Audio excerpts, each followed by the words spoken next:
मेणबत्ती दिसते का पहा। सर्व मुलींनी काचेच्या ग्लासातून ती मेणबत्ती दिसते आहे का पहा। पहा सगळ्यांनी, किंवा तुमच्याकडे जे ट्रान्सफर ग्लास आहे त्यातून ती मेणबत्ती दिसते का पहा। दिसते का? उत्तर द्या मला। दिसते का? काचेच्या ग्लासातून तुम्हाला मेणबत्ती दिसते का? दिसते आहे। बर, आता तुमच्याकडे असलेला कागद किंवा तुमच्याकडे डिश असेल तर ती डिश समोर ठेवून पुन्हा लावलेली मेणबत्ती दिसते का पहा। ती डिश किंवा एखादा कागद समोर धरा आणि त्या कागदातून पलीकडे लावलेली मेणबत्ती दिसते का बघा। ग्लास काढून घ्या, आता ग्लास काढा बाजूला आणि कागदातून किंवा पुठ्ठ्यातून किंवा तुमच्याकडे जी डिश आहे त्यातून तुम्हाला मेणबत्ती दिसते का सांगा।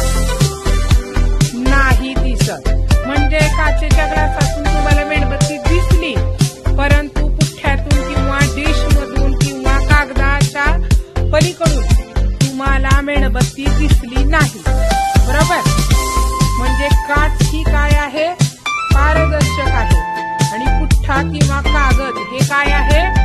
अपारदर्शक आहे, बरोबर। काच काय आहे? काच काय आहे आणि पुठ्ठा काय आहे? अपारदर्शक आहे। ओके, ठीक आहे। चला मुलींनो, आज आपण प्रयोग क्रमांक 2 करणार आहोत। सर्वांनी काचेचा ग्लास घेतला? दाखवा मला, सर्वांनी काचेचा ग्लास दाखवा। ग्लास आहे सर्वांनी, ठीक आहे। काचेचा ग्लास खाली ठेवा। काचेच्या ग्लास मध्ये चिमूटभर मीठ टाका। चिमूटभर मीठ, चिमूटभर तांदूळ, चिमूटभर रांगोळी घाला, घातली। आता रांगोळी ढवळा, रांगोळी ढवळा।